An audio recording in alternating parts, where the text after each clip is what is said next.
Pharmacology, term 1 পড়ানো হয়ে গেছে। আর টার্ম 2 এর আইটেম কি শুরু হয়েছে ফার্মাকোলজি? মানে অলমোস্ট শেষের দিকে আমরা নাকি? জি স্যার। মাত্র 8 জন দিয়ে তো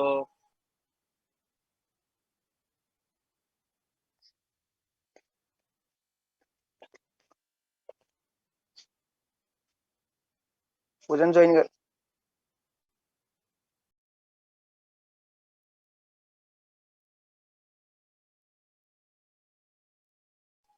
আসলে আমি একটু অসুস্থ। আমার এই যে গত 2 দিন ধরে জ্বর আসছে। তোমাদেরকে সন্ধ্যায় ওই দিন ক্লাস নেওয়ার কথা ছিল, আমি পরে আর সাহস করতে পারলাম না। তো ভাবলাম একদিন পিছিয়ে গেছে, আজকে নিয়ে নিই। তো আসলে এত কম পার্টিসিপেন্ট হলে আমি আজকে নিতাম না হয়তো বা, যে ডিলে করতাম। কি করব? তোমরা যারা আসছো তাদের মতামত কি? আমরা ক্লাস নিব নাকি ডিলে করবো, অন্য একদিন আমরা শিডিউল দিব?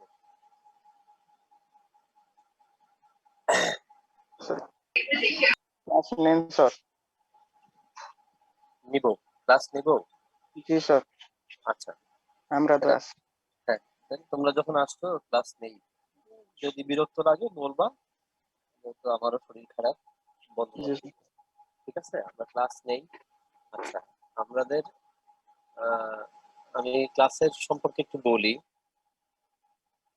তোমরা তো অনেকদিন পরে ফেলছো, জেনারেল প্রিন্সিপাল অফ ফার্মাকোলজি পরে ফেলছো, তারপর আবার সিস্টেমিক ফার্মাকোলজি পরে ফেলছো। তো যেটা হয় জেনারেল ফার্মাকোলজিতে আমরা ড্রাগের source, formulation, doses, half life, pharmacokinetic, pharmacodynamic এরকম পড়ি। আবার সিস্টেমিক ফার্মাকোলজিতে গিয়ে আমরা ড্রাগের ক্লাসিফিকেশন পড়ি। ক্লাসিফিকেশন পড়ার পরে আহ, পরিচিত কয়েকটা ড্রাগের অ্যাডভার্স ইফেক্ট পড়ি, ইন্ডিকেশন পড়ি, কন্ট্রা ইন্ডিকেশন পড়ি। হ্যাঁ, তো তোমরা ওয়ার্ডে কি তোমাদের কি খুব একটা যাওয়া হয় নাই মনে হয় করোনার কারণে? স্যার থার্ড ইয়ারে হয়েছিল স্যার। থার্ড ইয়ারে মেডিসিনে, আমি তো মেডিসিনে রেজিস্টার ছিলাম।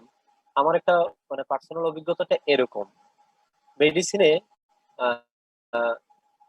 বেশিরভাগ ক্ষেত্রে দেখবা যে রোগীর সাইন, মানে রোগীর সিমটম, সাইন, তারপর ইনভেস্টিগেশন, তারপর একটা ডায়াগনোসিসে পৌঁছায়। এইটুক পর্যন্ত অনেক গুরুত্ব সহকারে আলোচনা করা হয়, ডায়াগনোসিস পর্যন্ত। তারপর ট্রিটমেন্টে আইসা দেখবা যে বেশিরভাগ ক্ষেত্রে যে, যেমন মিরাজ, মিরাজ ইয়েটা করতে হবে, মিরাজ মিউট করতে হবে, মিউট করতে হবে ভাই। নুরুন নবী, মিরাজ মিউট করতে হবে, থ্যাংক ইউ। তো দেখবা যে ড্রাগের ক্লাসিফিকেশন মানে ইয়ে বলে দিচ্ছে, ক্লাস বলে দিচ্ছে যে লিপিড বেড়ে গেছে তাহলে লিপিড লোয়ারিং ড্রাগ ব্যবহার করো। এখন লিপিড লোয়ারিং ড্রাগ আমি কোনটা ব্যবহার করব? লিপিড লোয়ারিং ড্রাগ তো আছে অনেকগুলা। হুম, আমি আজকে দেখাই তোমাদেরকে। হ্যাঁ, বিরক্ত লাগলে বলবা যে বন্ধ করে দিই, ঠিক আছে, কোনো সমস্যা নাই। আহ আমি স্লাইড শেয়ার করি, হ্যাঁ। গল্প ছলে, এটা এত ফর্মালি এত ইয়ে করার কিছু নাই, গল্প ছলে আমরা পড়ি। তোমরা জেনারেল প্রিন্সিপাল পড়ছো তো, জেনারেল প্রিন্সিপালের জ্ঞানটা রিইনফোর্স হবে, আমি এইটুকু এনশিওর করতে পারি। হ্যাঁ, রোগীর ক্ষেত্রে, আমাদের বাবা মার ক্ষেত্রে যে ওষুধগুলো আমরা মানে দিচ্ছি বা ওরা খাচ্ছেন, মানে কতটুকু সঠিক খাচ্ছেন, মানে কতটুকু সঠিক ওষুধটা উনি খাচ্ছেন, এটা আমার ক্লাসের শেষে একটা ধারণা অন্তত পাওয়া যাবে। এটা আমি মানে এনশিওর করতে পারি। হ্যাঁ, যে কিভাবে ঔষধটা কি ভুল ঔষধ নাকি এটা ঠিক ঔষধ যেটা খাচ্ছে রোগীটা, এটা এটা একটা সূত্র আমি, মানে জেনারেল প্রিন্সিপাল, প্রিন্সিপাল মানে কি নীতি, মানে সূত্রের মতো, অঙ্কের সূত্রের মতো। আমরা 5 আর 5 10 শিখছি, যোগ করা শিখছি। 7 আর 2 9 এটা তো মুখস্থ করতে হয় নাই। ওই যে যোগ করার নীতি শিখছি, একবার নীতিটা শিখে ফেলে, সূত্রটা শিখে ফেললে তখন অন্য যে কোনো ঔষধের উপর আমরা সেটা অ্যাপ্লাই করতে পারবো। আমি লিপিড লোয়ারিং এজেন্ট দিয়ে এক্সাম্পল হিসেবে নিছি, লিপিড লোয়ারিং এজেন্ট। কিন্তু আমি এক্সপেক্ট করি যে এই জ্ঞানটা তোমরা পরবর্তীতে যে কোনো ওষুধের উপর অ্যাপ্লাই করতে পারবা, ঠিক আছে। হ্যাঁ, তো আমরা দেখি যে আসলে আহ, মানে আমি স্লাইড শেয়ার করি।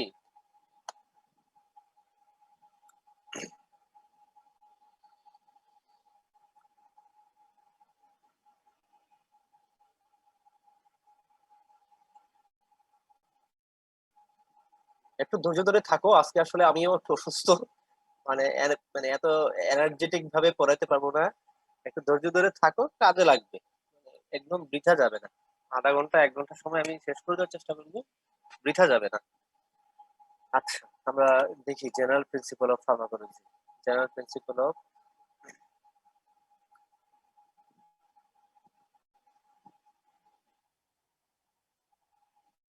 স্লাইড দেখা যাচ্ছে না?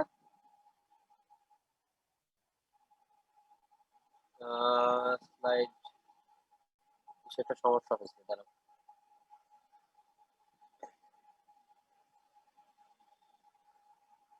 আহ, এবার কি দেখা যাচ্ছে? জি স্যার, দেখা যাচ্ছে। জি স্যার। হ্যাঁ, কি হচ্ছে কি?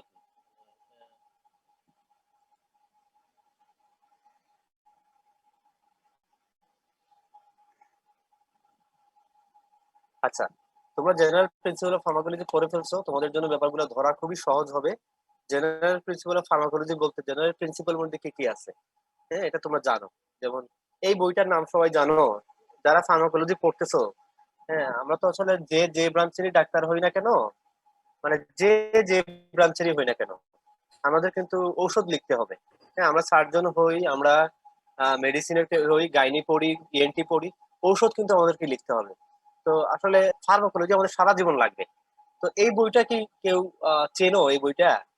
হ্যাঁ, যতগুলা টেক্সট বুক আছে, আমাদের যতগুলা ফার্মাকোলজির রেফারেন্স বুক আছে, এটা আমি কেন এটা দেখাইলাম, যেটা অনেকের তো দেখাই হবে না, ফার্মাকোলজি পাস করে চলে যাব আমরা। এটা হলো Goodman Gilman the pharmacological basis of therapeutics. এটা একটা সবচেয়ে স্বীকৃত একটা রেফারেন্স বই ফার্মাকোলজি, গুডম্যান গিলম্যান সংক্ষেপে বলা হয়। তো সেখানে জেনারেল প্রিন্সিপাল বলতে ওরা বলতেছে যে জেনারেল প্রিন্সিপালের মধ্যে যে সোর্স, ড্রাগের source, physical chemical property, compounding দরকার নেই, ফিজিওলজিক্যাল অ্যাকশন, ড্রাগের ফিজিওলজিক্যাল অ্যাকশন যে ব্রাঞ্চে আলোচনা করা হয় সেই ব্রাঞ্চকে কি বলে? একজন একটু রেসপন্স করো।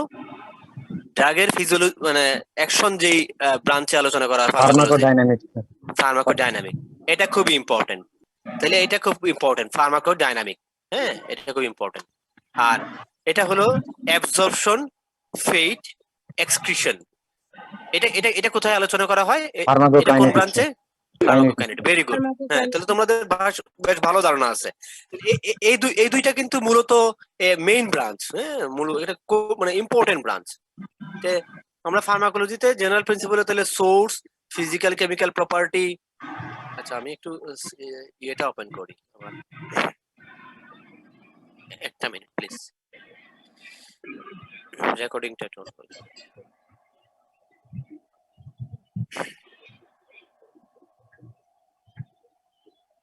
This meeting is being recorded.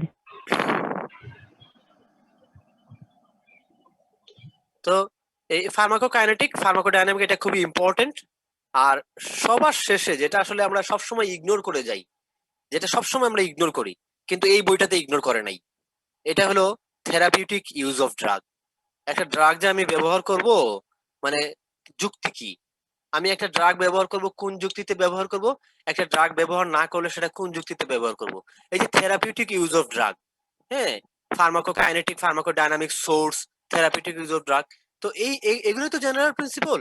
তো আমরা দেখি যে আসলে আমরা কিভাবে এই জ্ঞানটাকে আমরা কিভাবে প্র্যাকটিক্যালি যখন আমরা প্রেসক্রিপশন লিখবো, ঔষধ লিখবো, তখন ইমপ্লিমেন্ট করতে পারি কিভাবে, আমরা এটা একটু দেখি। হ্যাঁ, আর না হলে ওই ওই অ্যাডভার্স ইফেক্ট, কন্ট্রাইন্ডিকেশন আর ইন্ডিকেশন মুখস্থ করতে করতে আমাদের শুয়ে চলে যাবে, কিন্তু এগুলো মনেও থাকে না। আর এগুলো তো এখন বিভিন্ন অ্যাপই পাওয়া যায়, অ্যাডভার্স ইফেক্ট, ইন্ডিকেশন, কন্ট্রাইন্ডিকেশন।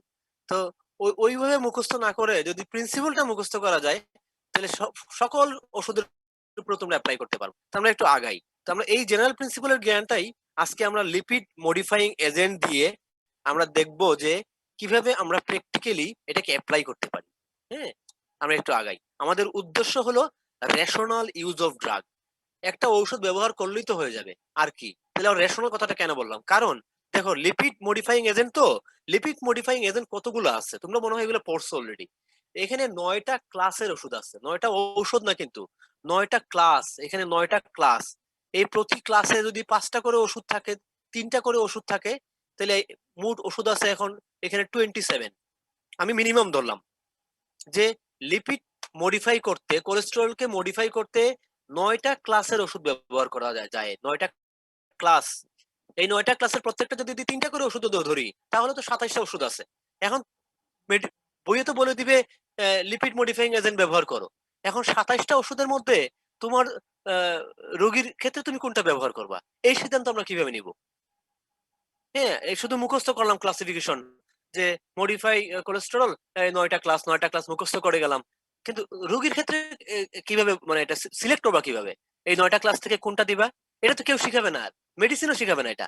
মেডিসিনও বলবে না যে, মেডিসিনে বলবে লিপিড মডিফাইং এজেন্ট ব্যবহার করো। হ্যাঁ, কখনো কখনো ওষুধের নাম বলে দিবে, কিন্তু তুমি সিলেক্ট করবা কিভাবে? আচ্ছা, এখানে তাহলে আমরা ওই যে বললাম রেশনাল ইউজ অফ ড্রাগ, আমরা দেখি কিভাবে রেশনালি ইউজ করতে পারি। এই যে 9টা ক্লাসের মধ্যে, এই 9টা ক্লাসের মধ্যে এই যে প্রথম ক্লাসটা লিপিড মডিফাইং কোলেস্ট্রল, কোলেস্টেরলের চিকিৎসাটা করতে হয় গাইডলাইন মেনে। হ্যাঁ, বেশ কিছু বিখ্যাত গাইডলাইন আছে। American heart association, American ACC, society of cardiology.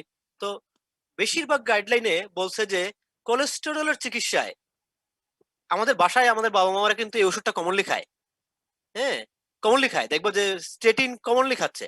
তো বলছে যে বেশিরভাগ গাইডলাইনে বলছে যে লিপিড কোলেস্টেরল এর চিকিৎসায় ফার্স্ট লাইন ড্রাগ হিসেবে ব্যবহার করতে হবে স্টেটিন। এর একটা বড় নাম আছে, ইনহিবিটরস অফ এইচএমজে কোয়ে রিডাকটেস। এইচএমজে কোয়ে রিডাকটেস, এই এইচএমজে কোয়ে রিডাকটেস জিনিসটা কি? কেউ বলবে একটু? রিডাকটেস নামের শেষে এজ আছে, এটা জিনিসটা কি তাহলে? এস থাকে এনজাইম নামের শেষে কাদের? Enzyme enzyme enzyme. Very good, very good, enzyme. তার মানে এদের এদের এদের এই যে নাম থেকে কি বোঝা যাচ্ছে? তারা এই এনজাইমটাকে কি করবে? ইনহিবিট করবে। তারা এই এনজাইমটাকে ইনহিবিট করার মাধ্যমে কাজ করবে। এদেরকে সংক্ষেপে বলা হয় স্টেটিন। এদের প্রত্যেকের নামের শেষে স্টেটিন আছে। এটারোভাস্টেটিন, রোসুভাস্টেটিন, সিম্বার নামের শেষে স্টেটিন আছে, স্টেটিন। এই জন্য এদেরকে সংক্ষেপে বলা হয় স্টেটিন। তাহলে আমরা এখান থেকে এই এত বড় একটা স্লাইড থেকে আমাদের কি পয়েন্ট, যদি একটা লাইন আমি তোমাদেরকে জানতে বলি, সেটা বলবো যে এই যে 9টা ক্লাসের ঔষধ ব্যবহার করা যায় কোলেস্টেরলের চিকিৎসায়, এর মধ্যে ফার্স্ট লাইন চিকিৎসায় গাইডলাইন গুলোতে ফার্স্ট লাইন চিকিৎসা হিসেবে কাদেরকে বলছে, কাদেরকে ব্যবহার করতে বলছে? স্টেটিনকে। স্টেটিনের বড় নাম কি? Inhibitors of এইচএমজে Koi রিডাকটেস। তার নামের মধ্যে তার মেকানিজম অফ অ্যাকশন আছে, ফার্মাকোডাইনামিক আছে। তার মানে সে এইচএমজে কোয়ে রিডাকটেস এনজাইমটাকে ইনহিবিট করে। এইচএমজে কোয়ে রিডাকটেস এই এনজাইমটাকে সে ইনহিবিট করে কোলেস্টেরল সিনথেসিসে বাধা দেয়। ঠিক আছে, তা আমরা একটু আগাই। আমরা এই যে জেনারেল প্রিন্সিপাল সোর্স আমরা পড়ছি না? আমি লাস্ট ক্লাসে সোর্স নিয়ে একটু মনে হলো আলোচনা করছিলাম। এখন সোর্স বলা হয় না, এখন বলা হয় ড্রাগ ডেভেলপমেন্ট। কেন ড্রাগ ডেভেলপমেন্ট বলা হয় সেটাও বলছিলাম। মনে পড়ে? কেউ কি ছিলা ক্লাসে? ওই ক্লাসগুলোতে কেউ ছিলা? ড্রাগ ডেভেলপমেন্ট কেন বলা হয় বলছিলাম আমি, মনে পড়ে? আহ আহ, কেউ বলবে?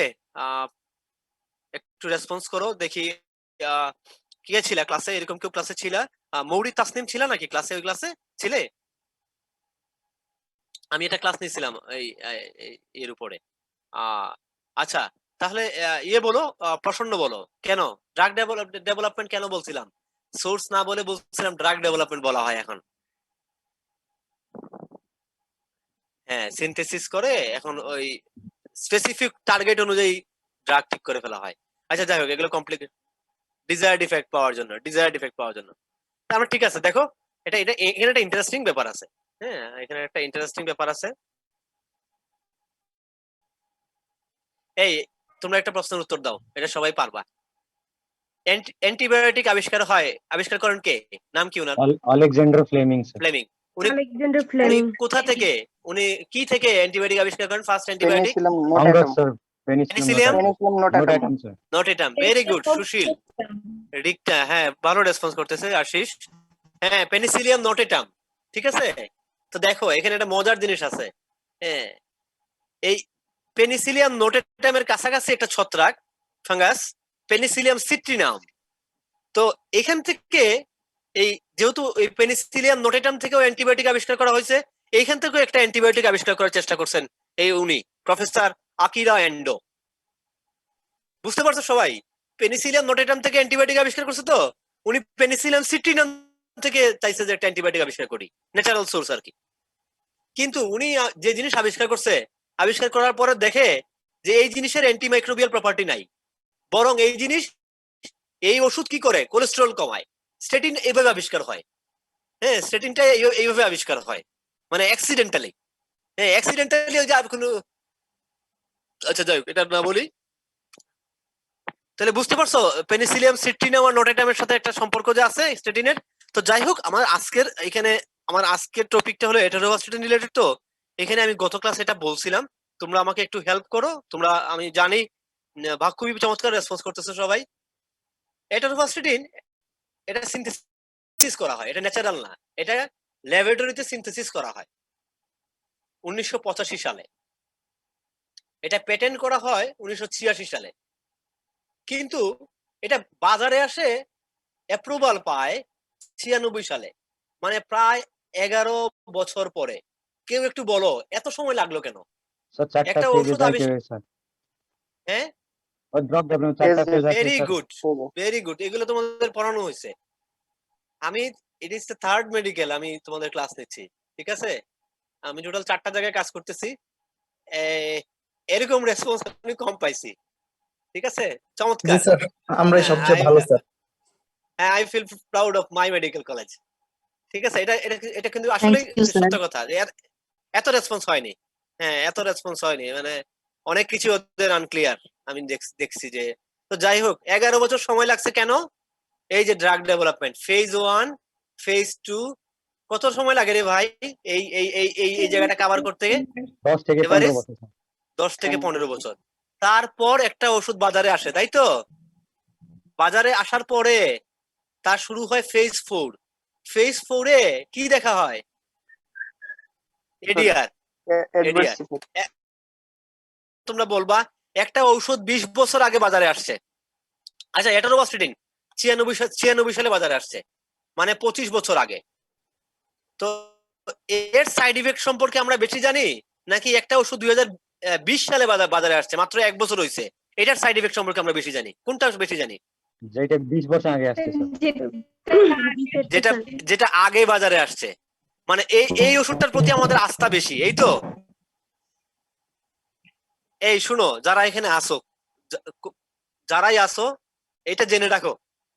এই যে তোমরা ইন্টারনেটে যাবা, ডাক্তার তো হয়ে গেছো, এই সেকেন্ড প্রফের রেজাল্ট বাড়িছে? হ্যাঁ স্যার। দেনি না?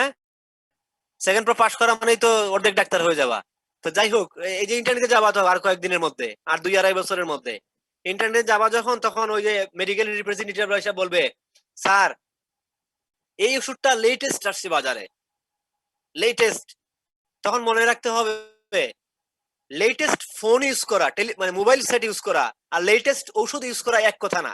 এই আমার মেসেজটা কি সবাই ধরতে পারছো? জি স্যার. Yes, sir. হ্যাঁ, জি স্যার।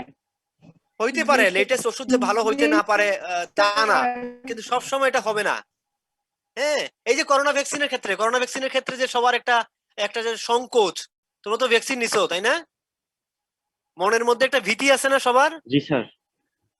যে কি না কি হয় রে ভাই, কি না কি হয়। তো এটা কেন কেন বলো তো? কেননা এটা অ্যাপ্রুভাল পাইছে কয়দিন আগে, 2টা ঘটনা ঘটছে করোনা ভ্যাকসিনের ক্ষেত্রে। এই যে ফেজ 1, ফেজ 2, ফেজ 3, 10 থেকে 15 বছর লাগার কথা, 10 থেকে 15 বছর লাগছে। কয় বছর লাগছে? 1 থেকে 2 বছর। তার মানে কি এখানে তাড়াহুড়া করা হয়েছে? তাই না? হ্যাঁ, ইমার্জেন্সি অথরাইজেশন করা হয়েছে, এখানে তাড়াহুড়া করা হয়েছে। আবার ফেজ ফেজ 4 মানে হলো যে সে বাজারে আসছে এই বছর খানেক হইলো। তাহলে করোনা ভ্যাকসিনের উপরে আমরা কেন আস্থা পাই না, এটা বোঝা গেছে? কেননা এটা একদম লেটেস্ট আসছে, এই কারণে। তো লেটেস্ট মোবাইল ইউজ করা আর লেটেস্ট ওষুধ ইউজ করা এক কথা না। যদি ভবিষ্যতে যখন ডাক্তার হবা, বেশি দিন না তো, আর কয়েক বছর, এই তো 2 বছর 2.5 বছর পর ডাক্তার হবা, মেডিকেল রিপ্রেজেন্টেটিভ এসে বলবে স্যার এটা একদম লেটেস্ট, একদম লেটেস্ট। সাথে সাথে প্রশ্ন করবা লেটেস্ট আপনার ওষুধের সেফটি সম্পর্কে বলেন, এভিডেন্স দেখান। এখন তো সব এভিডেন্স বেস মেডিসিন। হ্যাঁ, এভিডেন্স দেখান, আপনার ওষুধের সেফটি প্রোফাইল দেখতে চাই আমি। বাজারে আসছে 6 মাস, এটা অ্যাডভার্স ড্রাগ রিঅ্যাকশনের সম্পর্কে তো জানি না, এটা কিভাবে ব্যবহার করব? প্রশ্ন করবা, যদি সে সঠিক উত্তর দিতে পারে, যদি সে তোমাকে কনভিন্স করতে পারে, ডিফারেন্ট ইস্যু। ঠিক আছে? এর মানে কিন্তু এই না যে নতুন ওষুধ ব্যবহার করা যাবেই না। নতুন ওষুধ ব্যবহার করা যাবে, কিন্তু সাফিসিয়েন্ট তথ্য পাওয়ার পরে। মেসেজ সবার কাছে ক্লিয়ার? জি স্যার। জি স্যার। আচ্ছা, আগাই একটু আগাই। হ্যাঁ, আচ্ছা, আমরা লিপিড লোয়ারিং এজেন্ট পড়তেছি। সবচেয়ে কমনলি ইউজ হয় এটারোভাস্টিন। কেন ইউজ হয় কমনলি এটা আমরা দেখবো। হ্যাঁ, কেন, কারণ কি? হ্যাঁ, কাছাকাছি একটা ওষুধ আছে রসুভাস্টিন, এটা কেন কমনলি ইউজ হয়? হ্যাঁ, এখানে একটা চমৎকার ব্যাপার আছে। হ্যাঁ, একটু দেখো, একটা ঔষধ যখন আমরা ঠিক করি, সিলেক্ট করি, এই 4টা পয়েন্ট দেখা হয়: এফিকেসি, সেফটি, কস্ট, অ্যাভেলেবিলিটি। যে কোনো একজন একটু রেসপন্স করো যে এগুলো বলতে কি বুঝো। তোমরাই বলো, তোমরা তো পড়ানো হয়ে গেছে। হ্যাঁ, এফিকেসি মানে কি রে ভাই? এফিকেসি মানে কি? ড্রাগ হচ্ছে রিসেপ্টরের সাথে বাইন্ড হওয়ার পর যে রেসপন্সটা দিবে সেটা হচ্ছে এফিকেসি। আচ্ছা আচ্ছা, রিক্তা রিক্তা রিক্তা খুব ভালো বলছে। রিক্তা, আমি সহজ করে বলি। হ্যাঁ, এফিকেসি মানে হলো ওষুধটা কার্যকরী কিনা, এই তো। সে কতটুকু কার্যকরী, ইফেক্টিভ কিনা। ঠিক আছে, মানে সহজ বাংলায়। ঠিক আছে, তাহলে এটা দেখা হয় যে সে কতটুকু ইফেক্টিভ। তারপর দেখা হয় যে সে ইফেক্টিভ হইলে তো হবে না, তাকে সেফ হইতে হবে। একটা ওষুধ খাইলে জ্বর ভালো হয়ে যায়, করোনা ভালো হয়ে যায়, কিন্তু সে লিভারকে ড্যামেজ করে ফেলে, এই ওষুধ খাওয়া যাবে? তাহলে এফিকেসির সাথে কি দেখতে হবে? সেফটি। আচ্ছা, কস্ট। একই ওষুধ, এটা খাইলেও জ্বর ভালো হয়, এটা খাইলে জ্বর ভালো হয়। একটার দাম হলো 20 টাকা, একটার দাম হলো 2000 টাকা। কোনটা খাবা? 20 টাকা। 20 টাকারটা।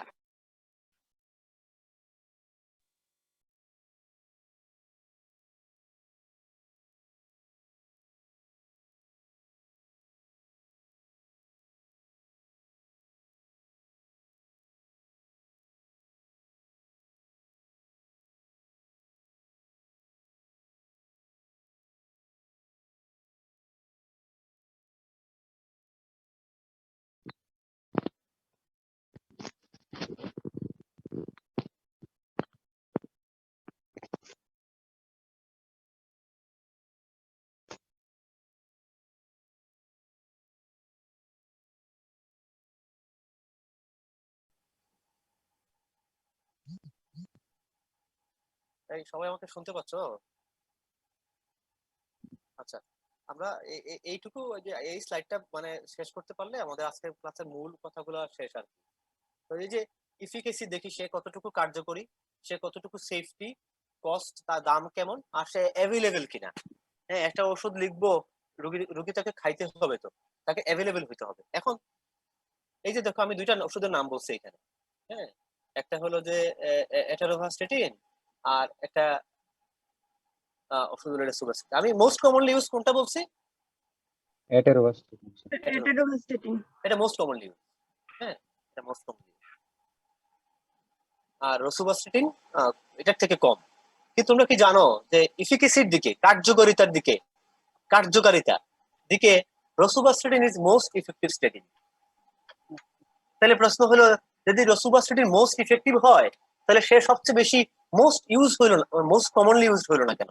এটা একটা প্রশ্ন না? জি স্যার। হ্যাঁ, আমরা দেখি যে কেন সে হইতে পারলো না। সে মোস্ট ইফেক্টিভ স্টেটিন, এটাতে কোনো সন্দেহ নেই।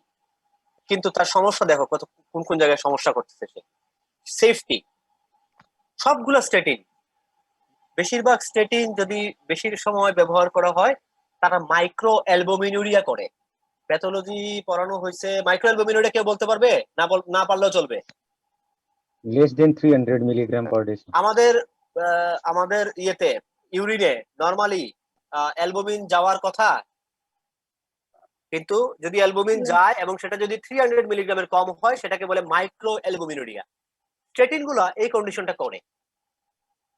অ্যাটোরোভাস্টেটিন করে 10% আর রসুভাস্টেটিন করে 14%। তাহলে সেফ কোনটা হলো?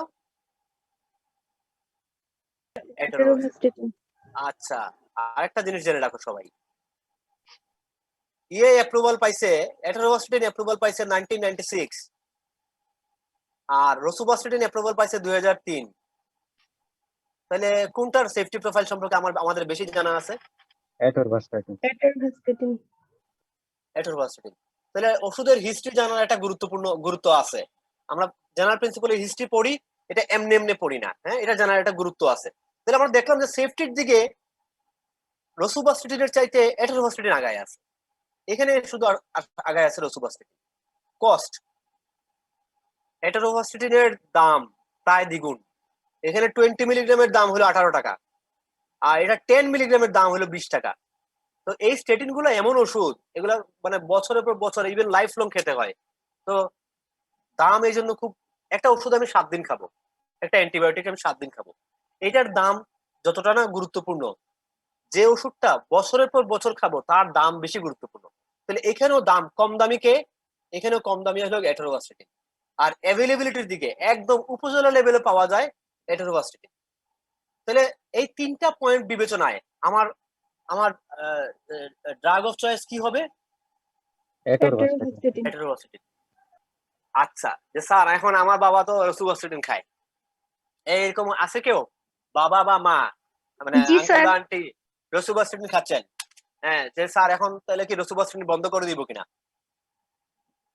এই প্রশ্নের উত্তর জানা দরকার না? আমি আজকে মানে ক্লাসের লাস্ট স্লাইডই হবে এটা, যে এখানে 4টা পয়েন্টের ভিত্তিতে আমি বলছি অ্যাটোরোভাস্টেটিন ইজ ড্রাগ অফ চয়েস, তাই বলে কখনোই রসুভাস্টেটিন দেয়া যাবে না এরকম না। রসুভাস্টেটিনও দেয়া যাবে। কখন দেয়া যাবে আমরা দেখবো। আমরা একটু এর পরের অংশ, মূল ক্লাস শেষ, আমি সবাইকে এনশিওর করতেছি বুঝার, আজকের ক্লাসে বোঝার অংশ শুধু এটাই ছিল, আর বাকিগুলা বুঝার কিছু না, এগুলো থিওরিটিক্যাল কথাবার্তা। একটা স্লাইড দেখাবো আর চলে যাবো, ঠিক আছে? তো আমরা এগুলো দেখলাম যে অ্যাটোরোভাস্টেটিন শুরু করতে হয় 10 মিলিগ্রাম, এটা ম্যাক্সিমাম 80 মিলিগ্রাম দেওয়া যেতে পারে, কিন্তু একবারে 80 মিলিগ্রাম দিলে কিছু সাইড ইফেক্ট দেখা দেয়। এই জন্য এটা প্রতি 4 সপ্তাহ পরে পরে ডোজ বাড়াইতে হয়। প্রথমে 10 মিলিগ্রাম, 4 সপ্তাহ পরে 20 মিলিগ্রাম, তারপরে 30, 40 এইভাবে ডোজটা বাড়াইতে হয়, ঠিক আছে? এটা সরাসরি 80 মিলিগ্রাম দেয়া যাবে না, দিলে সাইড ইফেক্ট হবে, মারাত্মক সাইড ইফেক্ট হতে পারে। এবং এই যে 80 মিলিগ্রাম কখন দিব আর 10 মিলিগ্রাম কখন দিব, এটা নির্ধারণ করে ওই যে এলডিএল কোলেস্টেরল, এলডিএল এর মাত্রার উপরে। যদি কারো এলডিএল 30% এর কম বৃদ্ধি পায়, অ্যাটোরোভাস্টেটিনের দরকারই নাই। 30 থেকে 50% হলে অ্যাটোরোভাস্টেটিন দেওয়া যাবে 10 থেকে 20 মিলিগ্রাম, আর 50% এর বেশি হলে দেওয়া যাবে অ্যাটোরোভাস্টেটিন 40 থেকে 80 মিলিগ্রাম। এগুলাতে বুঝার কিছু নাই, এগুলা জাস্ট দেখলেই তোমরা বুঝতে পারবা যে এক একটা লেভেলে এক একটা ডোজ দেওয়া হয়, এগুলো বুঝার কিছু নাই। বুঝার জিনিস এগুলা, এইখানে একটা গুরুত্বপূর্ণ কথা আছে। তুমি একটা পেশেন্টকে মানে স্টেটিন দিলা, দেওয়ার পরে 1 মাস পরে সে তোমার কাছে আসলো, আয়সা বলল যে স্যার আপনি যে আমাকে এত দামি একটা ওষুধ দিলেন, 20 টাকা করে প্রতিদিন খাচ্ছি, আমি তো কোলেস্টেরল লিপিড প্রোফাইল আবার করাইছি, লিপিড প্রোফাইল করায় দেখছি 1 মাসে আমার লিপিড প্রোফাইলের কোনো উন্নতি হয় নাই। তখন তুমি কি করবা? অন্য একটা ওষুধ দিয়ে দিবা, তাই না?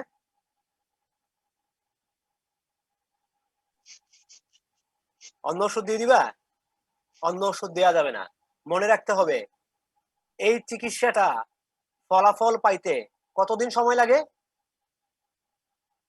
2 থেকে 3 মাস। 3 মাস। 2 to 3 months. হ্যাঁ, ডায়াগনস্টিক সেন্টার গুলো তো বসেই আছে রোগীর পরীক্ষা নিরীক্ষা করার জন্য। তারা গেলেই পরীক্ষা করাই দিবে, তোমার কাছে রোগী একদম টেস্টের রিপোর্ট নিয়ে আসবে, আয়সা বলবে আপনি আমাকে এত দামি ওষুধ দিলেন, 1 মাস ধরে ওষুধ খাচ্ছি আমি, কোনো উন্নতি হয় নাই।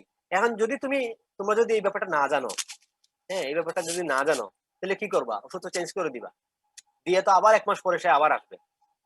একটা লিপিড প্রোফাইল করাইতে 800 টাকা 900 টাকা লাগে। তো প্রতি মাসে সে 800 900 টাকা শুধু টেস্টের পিছনে খরচ করতেছে, আর ওষুধের পিছনে তো খরচ করতেছেই।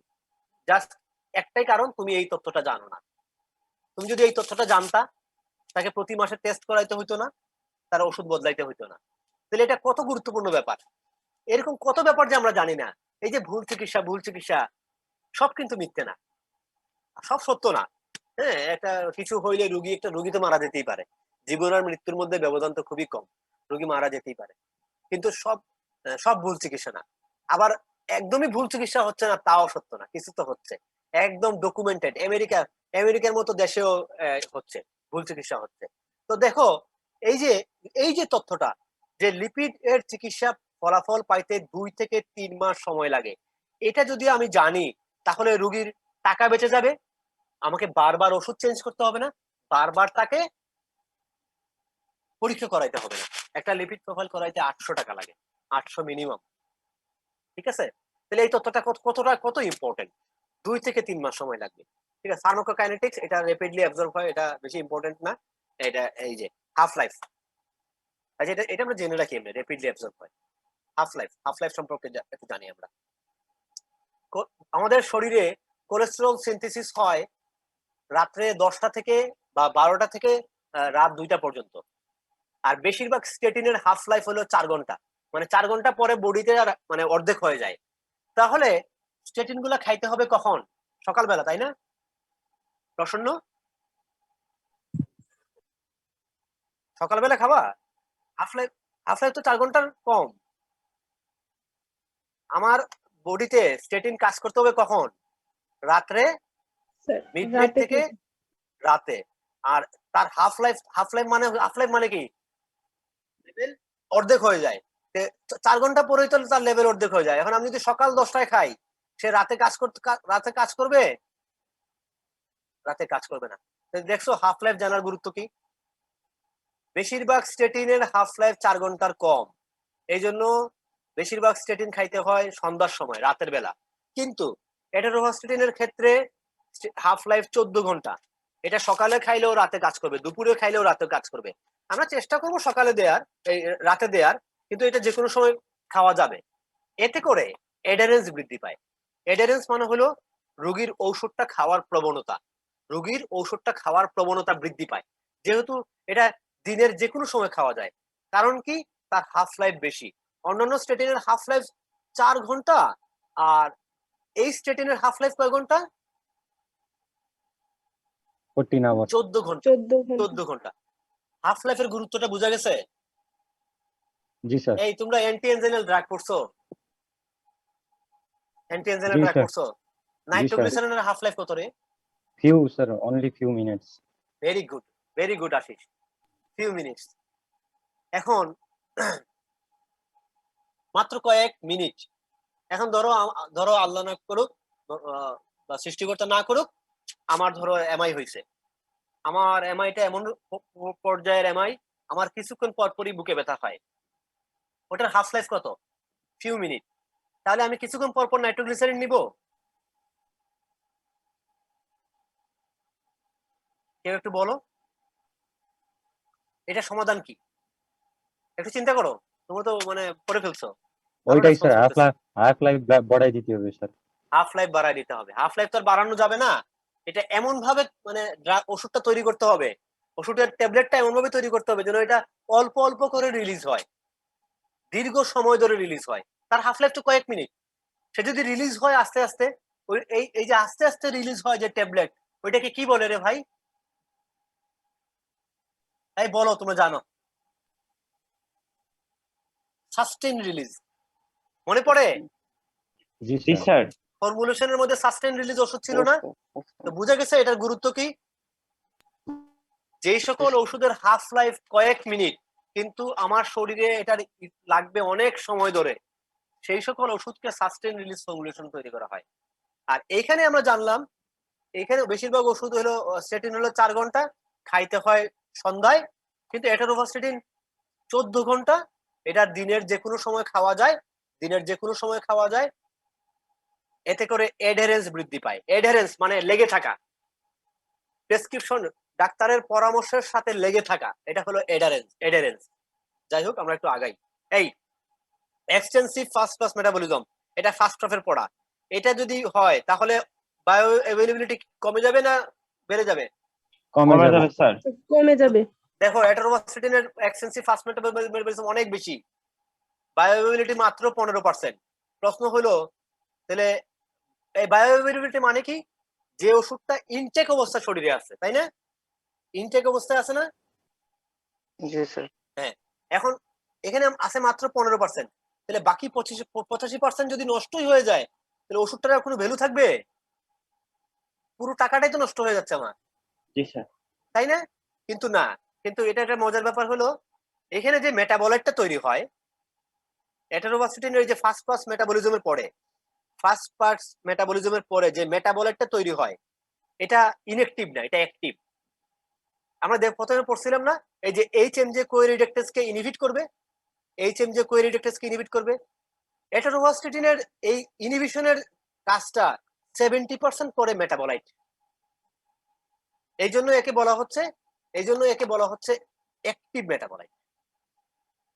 এই জন্য অ্যাটারোভাস্টিনের ফার্স্ট পাস মেটাবলিজম খুব বেশি হওয়ার পরে এর ওরাল বায়োঅ্যাবিলিটি কম, কিন্তু মাত্র 15%। তারপরে কোনো অসুবিধা নাই কেন? কেননা তার যে মেটাবলাইট এটা ইনঅ্যাক্টিভ না, এটা নষ্ট হয়ে যায় না, এটা বডিতে কাজ করে, প্রায় 70% কাজ সে একাই করে। এইচএমজি কোয়েরিডেক্টাসকে ইনহিবিট করতে হবে, তো এটাই তো তার কাজ। সেই কাজটা 70% করে 30% করে অ্যাটারোভাস্টিন, আর মেটাবলাইট করে কয় পার্সেন্ট? 70%। এই জন্য এই মেটাবলাইটকে বলা হচ্ছে অ্যাক্টিভ মেটাবলাইট। এই জন্য মনে রাখবা সকল মেটাবলাইট মানে মেটাবলিজম হয়ে যাওয়া মানে ঔষধ সবসময় নষ্ট হয়ে যাওয়া না। কিছু কিছু ঔষধ ইনঅ্যাক্টিভ অবস্থায় থাকে, মেটাবলিজম হওয়ার পরে সে অ্যাক্টিভ হয়। এই ধরনের ওষুধকে কি বলে? Prodrug sir. Thank you. এই এটা যদি এটা যদি কেউ বলতে পারে কি করব, প্রশংসা করব।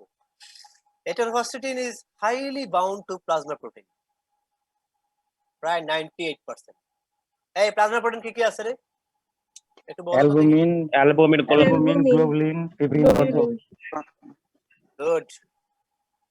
বেশিরভাগ অ্যাটারোভাস্টিন বাইন্ড করে কার সাথে? অ্যালবুমিনের সাথে। অ্যালবুমিনের সাথে। কত পার্সেন্ট? 98 98%। 98%। হ্যাঁ, এখন বলো যে একটা ঔষধ যখন প্লাজমা প্রোটিনের সাথে বেশি বাইন্ড করে, ধরো আমি দুইটা ওষুধ খাইলাম, অ্যাটারোভাস্টিন খাইলাম, সে বাইন্ড করে কত পার্সেন্ট? 98%। 98। আরেকটা ওষুধ আমি খাইলাম, একই সাথে আমাকে খাইতে হয় অন্য কোনো কারণে, সে বাইন্ড করে 60%। শক্তিশালী কে বেশি? স্যার যে শুধু 60% যে বাইন্ড করে সেটা 60% বেশি শক্তিশালী স্যার। বাইন্ড করে হ্যাঁ 60%, সে অ্যাক্টিভ বেশি। কিন্তু ফ্রি থাকবে। প্লাজমা প্রোটিনের সাথে বাইন্ড করার ক্ষমতা কার বেশি? অ্যাটারোভাস্টিনের। জি স্যার। তখন যে 60% বাইন্ড করে, যে কম বাইন্ড করে, তাকে কি সে ডিসপ্লেস করে দিবে না প্লাজমা প্রোটিন থেকে? জি স্যার। তার তো বাইন্ডিং প্রবণতা বেশি নেই, তো যে 60% বাইন্ড করে তাকে তো সে ডিসপ্লেস করে দিবে। তাকে যদি প্লাজমা প্রোটিন থেকে ডিসপ্লেস করে দেয় তো বডিতে তার ইফেক্ট কি বাড়বে না কমবে? যেটা ডিসপ্লেস হইলো ওইটা বাড়বে স্যার। বাড়বে। এতে করে সাইড ইফেক্টের সম্ভাবনা বেড়ে যাবে। প্লাজমা প্রোটিন বাইন্ডিং এর গুরুত্ব বোঝা গেছে? জি স্যার। যে ঔষধ বেশি প্লাজমা প্রোটিনের সাথে বাইন্ড করে, সেই ঔষধ যে ওষুধ কম বাইন্ড করে তাকে ডিসপ্লেস করে দেয়, করে দিলে ওই ওষুধটার সাইড ইফেক্ট হওয়ার সম্ভাবনা বেশি থাকে। মনে থাকবে? জি স্যার। ভলিউম অফ ডিস্ট্রিবিউশন খুব কঠিন একটা বিষয়, এটা আমি পড়াবো না স্যার। তোমরা এটা স্যার এখানে স্যার প্লাজমা প্রোটিনের সাথে 98% বাইন্ড করার পরে 380 লিটার ক্যান্সার। প্লাজমা প্রোটিনের সাথে বাইন্ড করার পরেও সে মানে যেইটুকু তাইলে তো স্যার থাকে, না কথা শুনো, ব্লাড ভলিউমের সাথে কাছাকাছি হওয়ার কথা আছে। এটার কথাটা আসলে এরকম। এটা এখানে ব্যাপারটা হচ্ছে ব্লাড থেকে সব চলে যায়, কথাটা বুঝো। তার ভলিউম অফ ডিস্ট্রিবিউশন বেশি না, সে টিস্যুতে চলে যায়। ব্লাডে যেটুকু থাকে তার 98% সে বাইন্ড করে ফেলে। ও মানে আচ্ছা আচ্ছা ঠিক আছে স্যার, বুঝা গেছে। নইলে তো এত বেশি হবে না তো। জি স্যার। হ্যাঁ, এই ভলিউম অফ ডিস্ট্রিবিউশন ধারণা পরিষ্কার আছে? এটা বলতে গেলে একটা আলাদা ক্লাস লাগে, এটা আমি মানে এখন বলবো না। ভলিউম অফ ডিস্ট্রিবিউশন প্লাজমাতে যে লেভেলে থাকে, প্লাজমাতে একটা ঔষধ যেই কনসেন্ট্রেশনে থাকে, যে পরিমাণ ঔষধ আমি খাই সেই পরিমাণ ঔষধ ওই কনসেন্ট্রেশনে থাকলে কতটুকু পরিমাণ লাগবে প্লাজমা, সেটাই হলো ভলিউম অফ ডিস্ট্রিবিউশন। এটা একটা অ্যাপারেন্ট ভলিউম, কারণ আমার বডি থেকে 380 লিটার থাকা সম্ভব না স্যার। না স্যার। এটা একটা অ্যাপারেন্ট ভলিউম, এটুকু জানলে চলবে। 380 লিটার, এটা ফিল ইন দি ব্ল্যাঙ্কসে আসবে। ফার্মাকোডাইনামিক্স, এই বলছিলাম কিভাবে কাজ করবে সে, এটা বলে ফেলছি। এইভাবে সে কোলেস্ট্রল সিনথেসিসকে ইনহিবিট করবে, এটাকে বাধা দিবে, কোলেস্ট্রল সিনথেসিস ইনহিবিট করবে, এটা তোমরা জানো। এগুলো এই যে এটা হলো কোলেস্ট্রল সিনথেসিসের ধাপ। এখানে এইচএমজি কোয়ে থেকে মেভালোনেট হয়, এইচএমজি কোয়ে রিডাক্টেস এনজাইমের প্রভাবে স্টেটিন এখানে বাধা দেয়। আর এটা হলো রেট লিমিটিং ধাপ। এটা রেট লিমিটিং, এখানে বাধা পাওয়া মানে টোটাল প্রসেসটা বাধাপ্রাপ্ত হওয়া, টোটাল প্রসেসটা বাধাপ্রাপ্ত হওয়া, ঠিক আছে? এটা রেট লিমিটিং ধাপ, এইচএমজি কোয়ে রিডাক্টেস বাধা। এটারোস্টেটিন লিভারে মেটাবলিজম হয়, মেইনলি লিভারে মেটাবলিজম হয় এবং বাইল দিয়ে বের হয়ে যায়। একটা ড্রাগ কোথায় মেটাবলিজম হয় অথবা বায়ো ট্রান্সফরমেশন হয়, এটার গুরুত্ব কি জানো তোমরা? জি স্যার। বলো।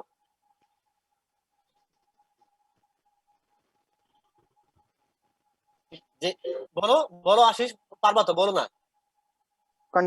কন্ট্রাইন্ডিকেশন। Roots of administration.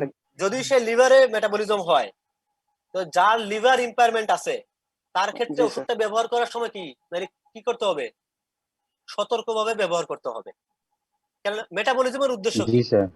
মেটাবলিজমের উদ্দেশ্য হলো বডি ডোজ থেকে মেইনটেনেন্স করতে হয় স্যার ওদের ক্ষেত্রে। বের করে দেয়া। মেটাবলিজমের উদ্দেশ্য তাই না, বডি থেকে বের করে দেয়া।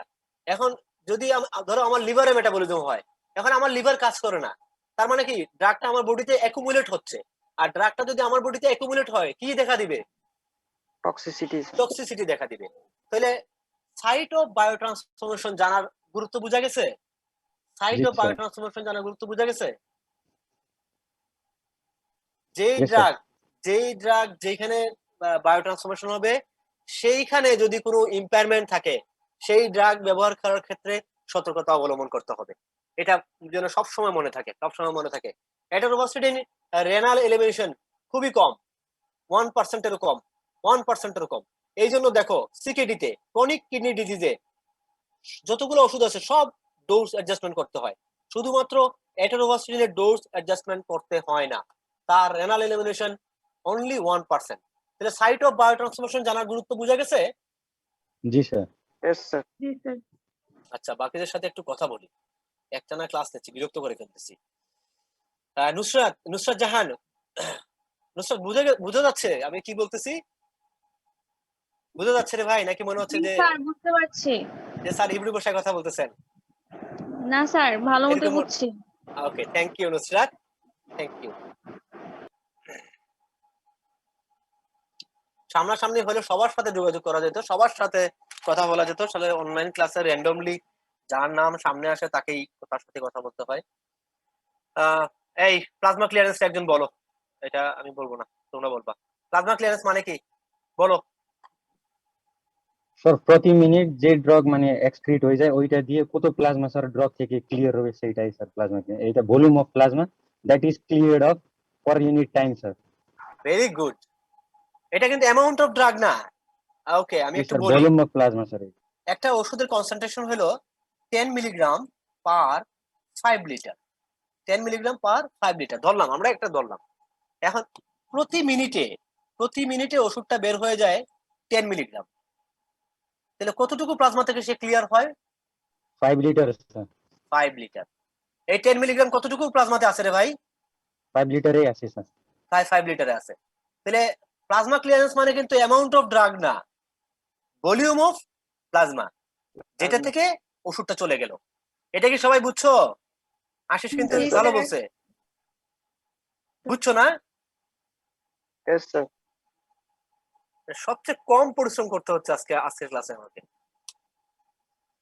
আচ্ছা, আমরা অ্যাডারেন্স এর কথা বলছিলাম। অ্যাডারেন্স মানে হলো আমি একটা রোগীকে ওষুধ লিখলাম, তার ওষুধটার সাথে ঔষধ বা উপদেশের সাথে লেগে থাকার, মানে সে সে চায় সে মেনটেন করবে, এটা হলো অ্যাডারেন্স। যেহেতু অ্যাটারোভাস্টেটিনের হাফ লাইফ বেশি, যেহেতু এটা দিনের যে কোনো সময় খাওয়া যায়, এই জন্য তার অ্যাডারেন্স বেশি। এটা কাছাকাছি টার্ম আছে। কমপ্লায়েন্স, কমপ্লায়েন্স হলো ওষুধটা তার খাওয়ার কথা কিন্তু সে খাইতে পারে না। আমাদের হয় কি না, আমাদের এই যে 7 দিনের অ্যান্টিবায়োটিক ডোজ খাইতে গেলে অনেক সময় একদিন মিস হয়ে যায়, হয়েছে না সবার? হ্যাঁ, জি আমরা স্যার। ভুলে যাই না? তো এই যে ওষুধটা কন্টিনিউ করার কথা, দুই জিনিস রে ভাই। এডারেন্স হলো আমাকে ডাক্তার সাহেব ওষুধ দিছে, আমি রাজি হয়েছি, ওষুধটা আমি খাবো, আমি চেষ্টা করতেছি, এটা হলো এডারেন্স। আরেকটা হলো আমি চেষ্টা করার পরেও বিভিন্ন কারণে ওষুধটা আমি কন্টিনিউ করতে পারি নাই, এটা হলো কমপ্লায়েন্স। এটা রোবাস্টিন দিনের যে কোনো সময় খাওয়া যায়, এডারেন্স ভালো। আর এটা রোবাস্টিনের কমপ্লায়েন্স খারাপ। এটা লম্বা সময় খাওয়ার কথা, লং টার্ম, কোনো পেশেন্টের ক্ষেত্রে সারা জীবন। কিন্তু দেখা যায় স্টাডিতে দেখা গেছে বেশিরভাগ, অর্ধেকের বেশি মানুষ 6 মাস পরে ওষুধটা বন্ধ করে দেয়। 6 মাস পরে ওষুধটা বন্ধ করে দেয়। কেন বন্ধ করে দেয়? তার কারণ হিসেবে বলছে দাম বেশি, তারা ভুলে যায়, তারা সাইড ইফেক্টের ভয় পায়, আর সবার শেষে ইম্পর্টেন্ট হলো তারা বিশ্বাস করে যে তারা they are not sick enough to need to take a drug. কোলেস্টেরলের কোলেস্টেরল বেশি, মানে ডিসলিপিডিমিয়া এমন একটা রোগ, ধরো কারো স্ট্রোক হইলো, এমআই হইলো, হার্ট অ্যাটাক হইলো, এটা তো দৃশ্যমান। কিন্তু কারো কোলেস্টেরল বেড়ে গেছে, এটা কি দৃশ্যমান? এটা কি সে বুঝতে পারতেছে? এটা তো সে বুঝতেই না পারতেছে স্যার। না। যখন তার হার্ট অ্যাটাক হবে, স্ট্রোক হবে, তখন সে বুঝবে যে কোলেস্টেরল বাইরে আমার বিপদ হয়েছে। এই জন্য অনেকে বিশ্বাসই করে না যে সে অসুস্থ, বলে শুধু শুধু ডাক্তার সাহেব এই কোম্পানি থেকে টাকা খায়া আমার এই ওষুধটা দিল, এরকম একটা ধারণা আছে। তো আমরা যদি পেশেন্টকে ঠিকভাবে এডুকেট করতে পারি, আমরা পেশেন্টকে যদি ঠিকভাবে এডুকেট করতে পারি, তাহলে কমপ্লায়েন্স বাড়বে, এটা মনে রাখো। আমি একটা কথা খালি বললাম, আমরা যদি পেশেন্টকে এডুকেট করতে পারি, পেশেন্ট এডুকেশন, যে ভাই যে আপনাকে দেখে মনে হচ্ছে আপনি অসুস্থ না, কিন্তু আপনাকে তারপর ওষুধটা খাইতে হবে, না খাইলে আপনি ভবিষ্যতে ভুগবেন। আপনার এখন কোনো সমস্যা হচ্ছে না, কিন্তু ভবিষ্যতে আপনি ভুগবেন, এটা এমন এক রোগ, এটা দৃশ্যমান না। তাহলে পেশেন্ট এডুকেশন হলে কমপ্লায়েন্স বাড়বে। আর ফিয়ার অফ সাইড ইফেক্ট, তার তো যে কোনো ওষুধের ফিয়ার অফ সাইড ইফেক্ট আছে। আমরা করোনা ভ্যাকসিন নিচ্ছি, আমাদের সাইড ইফেক্টের ভয় আছে না? তাহলে তাকে সাইড ইফেক্ট সম্পর্কে ধারণা দিতে হবে, দেখি কি কি সাইড ইফেক্ট। এগুলো কমন সাইড ইফেক্ট, নেজোফেরিনজাইটিস মানে গলা ব্যথা, আর্থ্রালজিয়া, ডায়রিয়া, হাতে পায়ে ব্যথা, pain in urinary tract infection, এগুলো কমন। এগুলো তেমন একটা সিরিয়াস না, এগুলো পাত্তা না দিলে হবে, তেমন সিরিয়াস না। সিরিয়াসটা কোথায় দেখো, অ্যাটারোভাস্টেটিন মেটাবলিজম হয় কোথায়? লিভারে স্যার। লিভারে। এটা সবচেয়ে বেশি ই করে হেপাটিক ফাংশনকে এফেক্ট করেছে। তো যার হেপাটিক ফাংশন এফেক্ট করবে, তার ক্ষেত্রে যদি কারো জন্ডিস দেখা দেয়, অ্যানোরেক্সিয়া, নরসিয়া, এগুলো হইলো গিয়া suggestive of liver injury. Liver injury হলে জন্ডিস হয় না? যদি কারোর মধ্যে এই লক্ষণগুলো দেখা দেয়, তখন লিভার এনজাইম অ্যামাইনো ট্রান্সফারেন্স করতে হবে। অ্যামাইনো ট্রান্সফারেন্স লেভেল যদি 3 গুণের বেশি থাকে, 3 গুণের বেশি থাকে, অ্যাটারোভাস্টেটিন বন্ধ করে দিতে হবে। তুমি একটা পেশেন্টকে অ্যাটারোভাস্টেটিন প্রেসক্রাইব করলা, করার পরে সে এসে বললো স্যার আমার তো খাওয়া দাওয়ার অরুচি স্যার,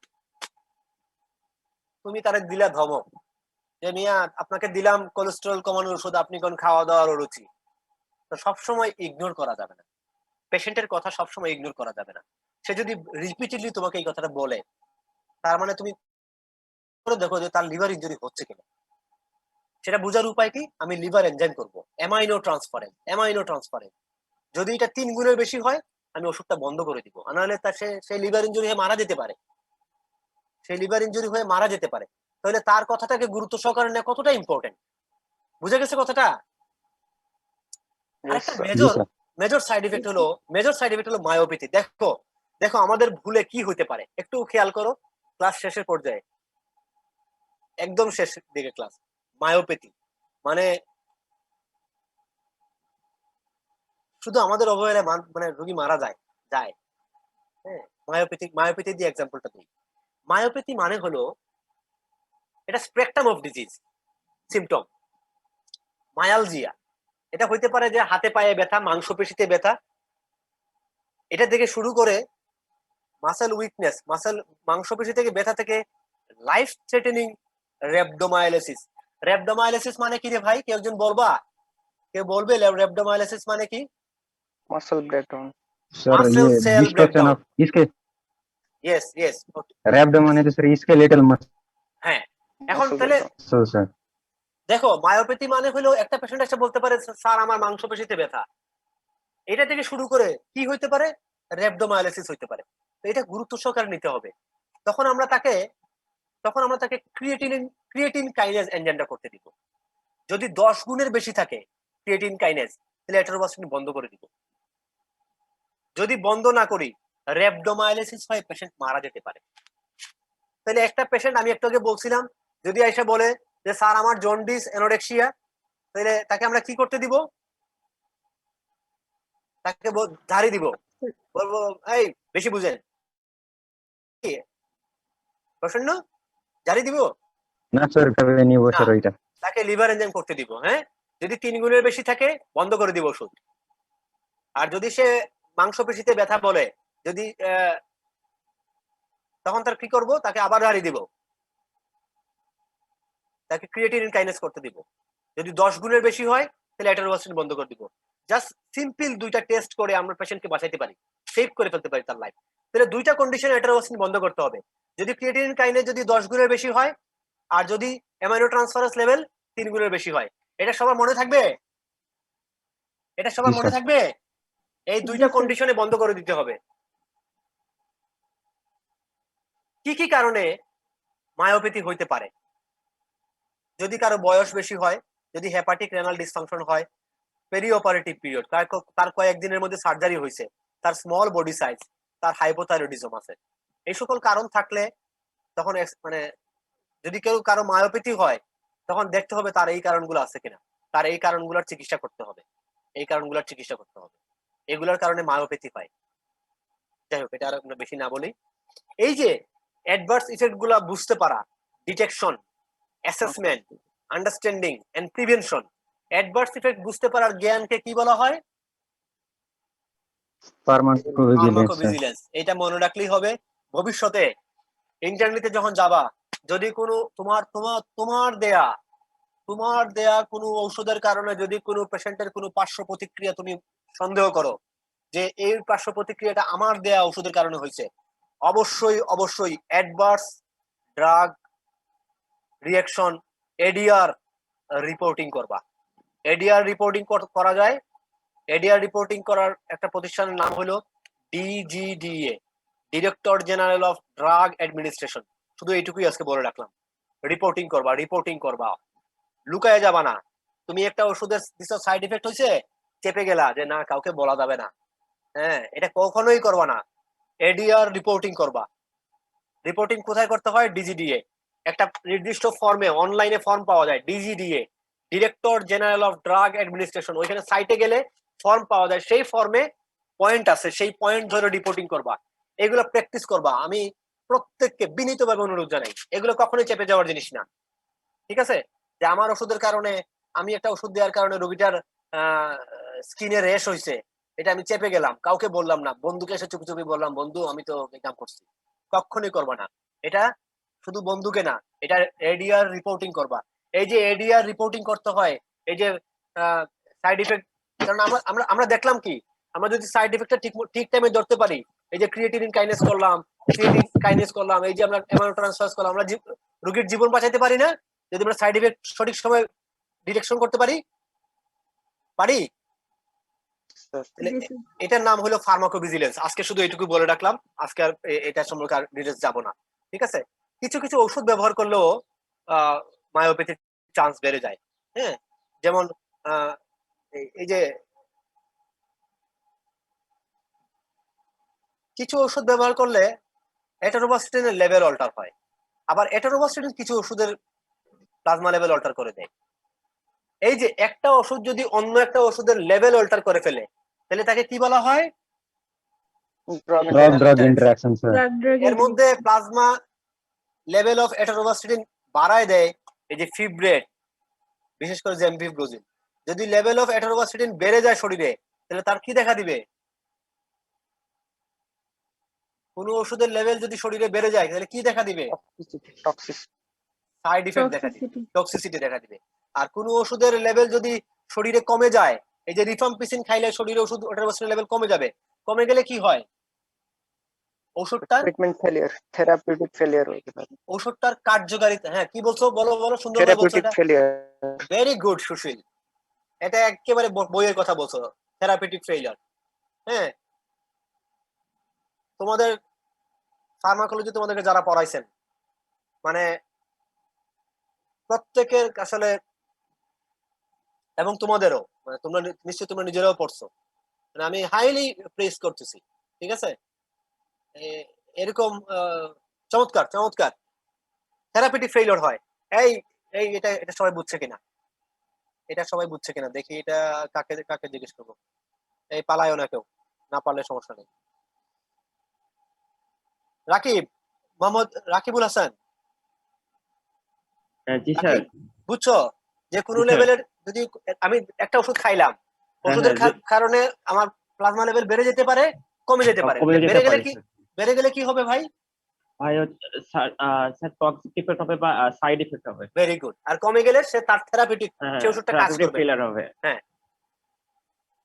এখানের মধ্যে এই এই এই অংশটাকে লাল করার কারণ হলো, ফিব্রেটটাকে লাল করার কারণ হলো, আমরা যে ক্লাস করছিলাম এই ক্লাসে দেখো এখানে 1 নাম্বার গ্রুপে ছিল স্টেটিন, আর 3 নাম্বার গ্রুপে ছিল, 4 নাম্বার গ্রুপে ছিল ফিব্রেট। এই দুইটা ওষুধ না অনেক সময় কমনলি ব্যবহার করা হয়, কমনলি ব্যবহার করা হয়, মানে অনেক সময় দুইটা ওষুধ লাগে, কোলেস্টেরল নইলে কমতে চায় না। তাহলে আমরা যদি কোনো পেশেন্টকে দুইটা ওষুধ একসাথে ব্যবহার করি, আমার কি মনে রাখতে হবে যে এখানে অ্যাটোরোভাস্টিনের লেভেল বেড়ে যাবে, লেভেল বেড়ে সাইড ইফেক্ট হইতে পারে, মায়োপ্যাথির চান্স বেড়ে যেতে পারে, এটা আমাকে মাথায় রাখতে হবে। বুঝা গেছে? আমি যদি এই দুইটা ওষুধ দেই কাউকে, আমি মায়োপ্যাথি হইতে পারে, এটা আমি মাথায় রাখবো। এটা বুঝা গেছে ভাই সবাই? বুঝা জি গেছে? স্যার। জি স্যার। Thank you. আচ্ছা, এই যে বলতেছিলাম যে সিলেকশন অফ ড্রাগ, এটা মানে লাস্ট লাইন, এটা এটা দিয়েই তো শেষ করে দিব আজকের ক্লাস। হ্যাঁ, একটা আমি আমি আমি আমার বয়স, আমি অনেক বৃদ্ধ হয়ে গেছি। বৃদ্ধ হওয়ার পরে তার কাছে যাব, বৃদ্ধ হওয়ার পরে আমি গেলাম, কার কাছে যাওয়া যায়?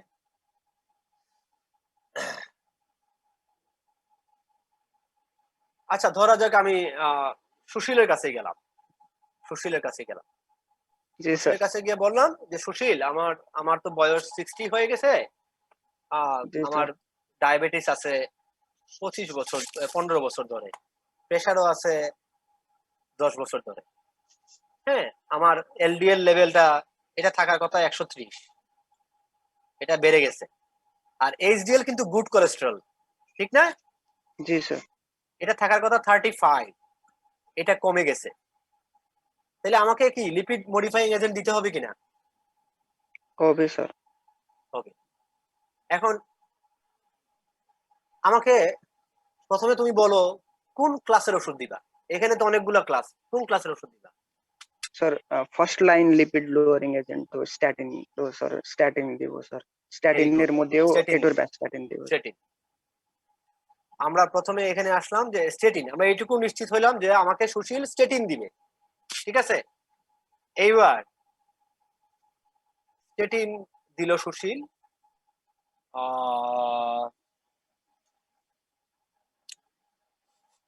ফারিয়া, ফারিয়া ফেরদৌস, ফারিয়া ফেরদৌস একটু রেসপন্স করবে ভাই? ফারিয়া ফেরদৌস, এই যে সে স্টেটিন দিল আমাকে, এরপরে আমাকে মানে কোন ওষুধটা দেয়া যায়? স্টেটিনের মধ্যে আমি নাম বলে দিলাম, এটোরোভাস্টিন আর রসুভাস্টিন আছে, কোনটা দিবা? কোনটা? আচ্ছা, আমরা এখানে দেখি একটু, আমার ডায়াবেটিস আছে না, সবচেয়ে ইফেক্টিভ স্টেটিন কোনটা ছিল? Rosuvastatin sir. রসুভাস্টিন। কিন্তু রসুভাস্টিনের সেফটি প্রোফাইল কেমন ছিল? Rosuvastatin। সে কি করতো? মাইক্রো অ্যালবুমিনের করতো, কিডনিতে সমস্যা করতো। এখন আমি যে সুশীলের কাছে গেলাম, আমার কি আছে? কম ছিল ডায়াবেটিস আছে না সুশীল? এটোরব্যাস্টাটিন। আমার ডায়াবেটিস আছে, হাইপারটেনশন আছে, তার মানে আমার জি স্যার। আমার কিডনি ডায়াবেটিক নেফ্রোপ্যাথি হওয়ার সম্ভাবনা আছে। আমার হাইপারটেনসিভ নেফ্রোপ্যাথি হওয়ার সম্ভাবনা আছে, ও, মানে এমনিতেই আমার কিডনি ইনভলভমেন্ট হওয়ার সম্ভাবনা আছে। তা আমাকে কি রসুভাস্টাটিন দেওয়াটা বুদ্ধিমানের কাজ হবে? না স্যার, আরো বেশি অ্যালবুমিন, আরো বেশি হতে পারে। প্রোটিনিউরিয়া। তারপর ধরো আমি খুব গরিব মানুষ, ফার্মাকোলজি ভালো পড়াইতেও পারি না, পোস্টিং দিছে আমাকে রাঙ্গামাটি, যেখানে রসুভাস্টাটিন পাওয়া যায় না। তাহলে আমার ক্ষেত্রে ড্রাগ অফ চয়েস কোনটা হবে? আমার ক্ষেত্রে ড্রাগ অফ চয়েস কোনটা হবে? Atorvastatin. অ্যাটোরোভাস্টাটিন। এখন এটা ডিফারেন্ট সিনারিও চিন্তা করি, যে ধরো কোনো কারণে আমি কোটিপতি হয়ে গেলাম, আমার টাকা পয়সার কোনো সমস্যা নেই, কস্ট কোনো সমস্যা না, আমি থাকি ঢাকায়, অ্যাভেলেবিলিটিও কোনো সমস্যা না, ঔষধের অ্যাভেলেবিলিটিও কোনো সমস্যা না, আমার ডায়াবেটিস আমি নিয়ন্ত্রণে রেখে ফেলছি, আমার হাইপারটেনশন আমি নিয়ন্ত্রণে রেখে ফেলছি, কিন্তু আমার এলডিএল লেভেলটা অনেক বেশি। এখানে ছিল 220, আমার এলডিএল লেভেল 350। তাহলে আমার মেইন টার্গেট এখন কি? কোনটা কমানো? রসুভাস্টাটিন স্যার, দ্বিতীয় আমার স্যার মেইন এলডিএল টার্গেট এখন কোলেস্টেরল। আমার এটা এলডিএল কমানো। কোলেস্টেরল। আমার কি Yes. নেফ্রোপ্যাথির ভয় আছে? না স্যার, আমার কি মাইক্রোঅ্যালবুমিনের ভয় আছে? কম আছে, কম ভয়। আমার টাকা পয়সার সমস্যা আছে? না না স্যার। থাকি ঢাকায়, আমার অ্যাভেলেবিলিটি নিয়ে কোনো সমস্যা আছে? না তাহলে স্যার, সেই ক্ষেত্রে আমার ড্রাগ অফ চয়েস কি? রসুভাস্টাটিন। Rosuvastatin. তাহলে সবসময় যে অ্যাটোরভাস্টাটিন দিতে হবে এরকম কোনো কথা নাই। চারপাশ বিবেচনায় আমাকে রসুভাস্টাটিন অনেক সময় দেয়া যেতে পারে। শেষ, আজকের ক্লাস এখানেই শেষ। একটা প্রেসক্রিপশন করবে আমাকে, সুশীলের কাছে গেছিলাম, সুশীল আমাকে একটা প্রেসক্রিপশন করেছে, সুশীলের প্রেসক্রিপশনটা দেখি। একটা প্রেসক্রিপশনে কয়টা পার্ট? 6টা। এখানে আছে কি আছে? Physician information. এখানে আমার নাম সুশান্ত, বয়স 60 ইয়ার্স। এটা কি? Patient information. এই যে আরএক্স একটা ল্যাটিন ওয়ার্ড, রিসাইট মানে টু টেক, এটার মানে হলো টু টেক। এটাকে কি বলে রে ভাই? সুপারস্ক্রিপশন। এরপরে এই যে তুমি আমাকে অ্যাটোরভাস্টাটিন দিলা, দিনে এক বেলা করে দিলা, 3 মাস, 15 দিন দিবা, তাই না? আমাকে অ্যাটোরভাস্টাটিন সুশীল 15 দিন দিবা? না স্যার, স্যার, না লাইফ স্যার, লং না টাইম, স্যার, অনেক দীর্ঘকালীন। Sir, it will long. Sir, minimum action 3 মাস। পাওয়ার জন্য তো 2 মিনিমাম to 3 3 মান্থ মাস। লাগবে। হ্যাঁ, তো এরকম ভুল যেন প্রেসক্রিপশনে না হয়।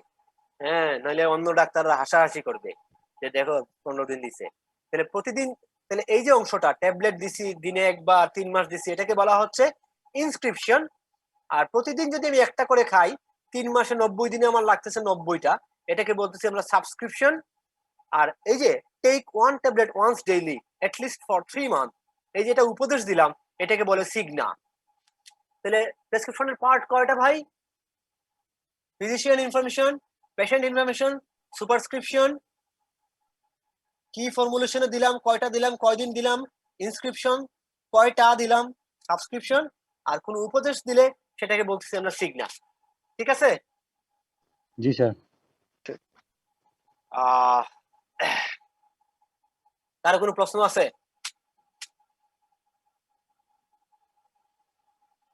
কারো কোনো প্রশ্ন আছে? না স্যার, স্যার লিপিড লোয়ারিং এজেন্টটা যদি স্যার কন্ট্রোলে আসে তবু কি রসুভাস্টাটিন অথবা অ্যাটোভাস্টাটিন খাইতেই হবে সারা জীবন, না বন্ধ করে দেয়া যাবে? আচ্ছা, আমি কে প্রশ্নটা করতেছো? কে স্যার আসসালামু আলাইকুম, আমি মুনতাহিনা স্যার। শুনতেই না, একটা মিনিট আমি নিচ্ছি, অ্যাটেন্ডেন্সটা নিয়ে নিই। ঠিক আছে?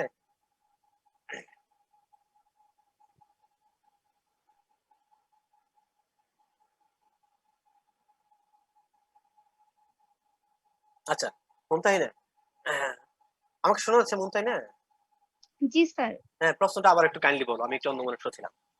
মানে স্যার আমার বাবার স্যার মানে হ্যাঁ। লিপিড লোয়ারিং মানে রসুটিন খায় এখন স্যার, এখন মানে এলডিএল তো কন্ট্রোলে আসলে কি এটা কি বন্ধ করে দিবে, না এটা সারা জীবন কন্টিনিউ করবে? Very good. আচ্ছা, শুধু এলডিএল লেভেল দিয়ে মানে মানে অনেক সময় এই সিদ্ধান্তটা নেওয়া যায় না। আচ্ছা, ধরো একটা পেশেন্টের কিছু রিস্ক ফ্যাক্টর আছে। রিস্ক ফ্যাক্টর কি? ডায়াবেটিস, হাইপারটেনশন, মানে এইজ বেশি, অ্যাডভান্স এইজ, এই ধরনের রিস্ক ফ্যাক্টর যাদের আছে তাদের হার্ট অ্যাটাক বা স্ট্রোক মানে কার্ডিওভাস্কুলার ইভেন্ট হওয়ার সম্ভাবনা বেশি থাকে। তাদেরকে অনেক সময় এলডিএল লেভেল নরমাল হলেও মানে লিপিড লোয়ারিং এজেন্ট দিতে হয়। বুঝা গেছে মুমতাহিনা? জি স্যার বুঝছি। যাতে যাতে উনার স্ট্রোক বা এমআই না হয়, এটাকে বলে প্রাইমারি প্রিভেনশন। ঠিক আছে? মানে স্যার আগে বেশি ছিল এখন কন্ট্রোলে আসছে, কিন্তু স্যার বলছে এটা কন্টিনিউ করতে হবে সবসময়। হ্যাঁ, তাহলে ওনার অন্য কোনো রিস্ক ফ্যাক্টর আছে? ঠিক আছে, আচ্ছা, তাহলে হ্যাঁ রিস্ক প্রেশার। ফ্যাক্টর, হ্যাঁ রিস্ক ফ্যাক্টর থাকলে যাতে মানে উনার যদি ওই যে আমি একটু আগে বললাম কোলেস্টেরল তো রুগী দেখতে পায় না, সে তো বলে আমি তো ওই যে একটু আগে বললাম না আমি কমপ্লায়েন্স বলতে গিয়ে, জি সে মনে স্যার। করে আমি তো অসুস্থ না, কিন্তু তার যাতে সমস্যা না হয় উনার, এটাকে এই যে এমআই যাতে না হয়, স্ট্রোক যাতে না হয়, এটাকে বলে কি বলে রে ভাই? এটাকে বলে prophylactic sir, prophylactic. Primary prevention. এটাকে বলে সুশীল, আশিস, প্রাইমারি প্রিভেনশন। আর ধরো কারো স্ট্রোক বা এমআই হয়ে গেছে, হয়ে যাওয়ার পরে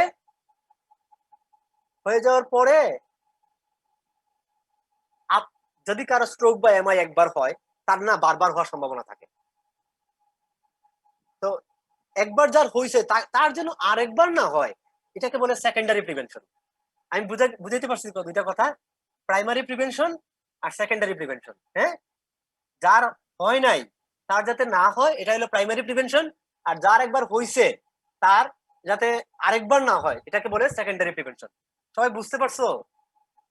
তাহলে এলডিএল লেভেল অনেক সময় নরমাল থাকলেও যাতে উনার প্রিভেন্টিভ পারপাসে উনার এটা দিতে হয় আর কি। বুঝে গেছে মুমতাহিনা? জি স্যার। নাম কি ভুল বললাম নাকি রে ভাই? মুমতাহিনা। ঠিক আছে। জি স্যার। আচ্ছা আচ্ছা আচ্ছা ভাই, এখন তোমরা তো জানো আমি তোমাদের এখানে কেন ক্লাস নিচ্ছি। তোমাদের ক্লাস শেষ, আমি তোমাদের এখানে ক্লাস নিচ্ছি। ক্লাস নেওয়ার উদ্দেশ্য হলো আমি আসলে একটা থিসিস করতেছি। এই যে আমি তোমাদের ক্লাস নিলাম, আমি একটা প্রি টেস্ট দিছি। প্রি টেস্ট মানে হলো তোমাদের জ্ঞান শূন্য, তোমরা কিছু, কিন্তু তোমাদের জ্ঞান শূন্য না, তোমাদেরকে পড়াইতে গিয়ে বুঝলাম তোমরা ভালোই জানো। ঠিক আছে, আমি একটা প্রি টেস্ট দিছিলাম। এইখানে যে 25-26 জন আছো, একটু 30 জন ছিল, 26 জন আছে এখন। তারা যদি প্রি টেস্টে রেসপন্স না করে থাকো, একটু রেসপন্স কইরো প্রি টেস্টে। আর পোস্ট টেস্ট আমি একটা লেকচার শিট দিব। পোস্ট টেস্টের প্রশ্নটা প্রি টেস্টের হুবহু প্রশ্ন, আর সাথে একটা এক্সট্রা প্রশ্ন আছে, মানে পোস্ট টেস্ট দুইটা। এই প্রি টেস্ট আর পোস্ট টেস্ট নেওয়ার উদ্দেশ্য হলো আমি যে ক্লাস নিলাম, নেওয়ার পরে কতটুকু উন্নতি হইলো, নাকি তোমাদের অবস্থা এর আগেই ভালো ছিল। যদি প্রি টেস্টের মার্ক বেশি আসে তাহলে বুঝতে হবে যে ক্লাস নেওয়ার আগে তোমরা ভালো জানতা, আমার ক্লাস নেওয়ার পর তোমরা কম জানো। তো আমি সবাইকে প্রি টেস্টের লিঙ্কটা আমি শেয়ার করছিলাম, তোমরা একটু রেসপন্স করো। আর পোস্ট টেস্টের লিঙ্কটা আমি দিব, আমি লেকচার শিটও দিব। হ্যাঁ, পোস্ট টেস্টের লিঙ্ক দিব, লেকচার শিট দিব। আমি রিসার্চ, যেহেতু রিসার্চ পারপাস, আমরা সবাই সায়েন্সের স্টুডেন্ট, আমি অন্তত পক্ষে তোমরা যদি তোমাদের বন্ধুদেরকে যদি ইন্সপায়ার করতে পারো তাহলে তো আরো বেস্ট। অন্তত পক্ষে এখানে যে 25 জন 26 জন আছো, আমি সবার কাছ থেকে রেসপন্স আশা করি। রেসপন্স পাবো? জি স্যার। আমি এটা আশা করি। তোমরা 25 জন রেসপন্স করলেই আমার কাজটা কমপ্লিট হয়ে যাবে। আমার থিসিস সাবমিশনের ডেট আসলে এই জুলাইয়ের 29 তারিখ। আমার হাতে সময় একদমই নাই। যদি সময় থাকতো আমি বডিলি দিনাজপুর আসতাম কোভিড সিচুয়েশন ইমপ্রুভ করলে, কিন্তু সেই সুযোগ পরে হয়তো বা পাবো, এখন হয়তো পাবো না। তো এই 25 জনের প্রতি আমার অনুরোধ রইলো, তোমরা চমৎকার রেসপন্স করছো। তোমরা পোস্ট টেস্টে আসলে আমি তোমাদের কাছ থেকে খুবই ভালো আশা করি। কাইন্ডলি সবাই রেসপন্স করবা। জি স্যার, অবশ্যই স্যার। হ্যাঁ, জি স্যার। এই সবাই একটু কথা বলো। এই রাকিবুল, রেসপন্স করবা না? জি স্যার। র্যান্ডমলি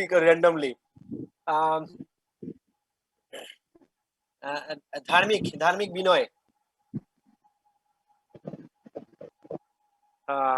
রেসপন্স করবো না?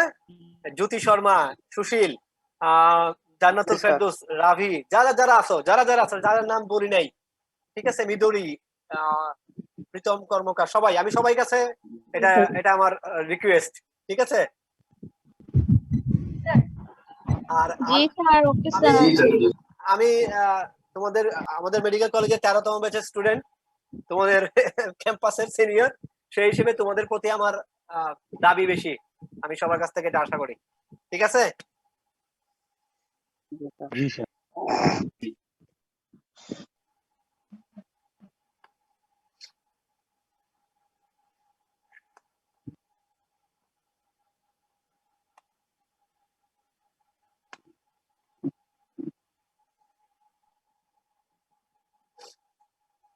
তাহলে আমি এক্সামিনেশন শিট দিব, আমি তোমাদেরকে লেকচার শিট দিব। এটা ইয়ে করতে হবে গুগল ফর্মে, একটা গুগল ফর্ম দিয়ে দিব। প্রি টেস্টের একটা দিছি আমি, প্রি টেস্টটা তোমরা একটু রেসপন্স করে আমি কখন পাঠাবো, পোস্ট টেস্টের প্রশ্নটা কখন পাঠাবো তোমরা আমাকে সাজেশন করো প্লিজ।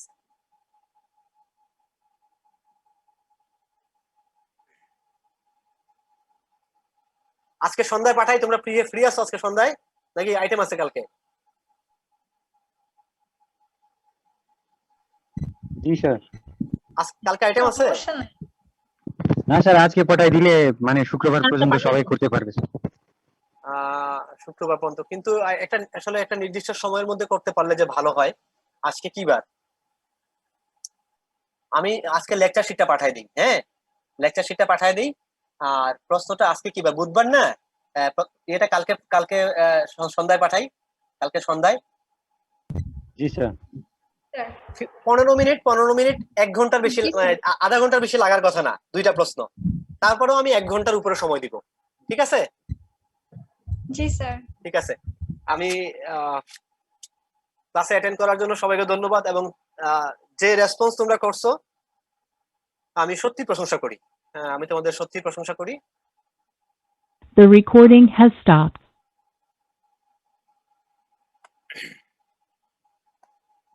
সবাই সবাই সাবধানে থাকিও। এখন আসলে খুব বাজে সময় যাচ্ছে, আমাদের বাসায় বাবা মা আছেন, বয়োজ্যেষ্ঠ সদস্যরা আছেন, ওনাদের জন্য হইলেও সবাই সাবধানে থাকিও। সবার জন্য শুভকামনা। সবাই ভালো থাকো। Thank you. Thank you sir. Thank you, sir. Thank you sir.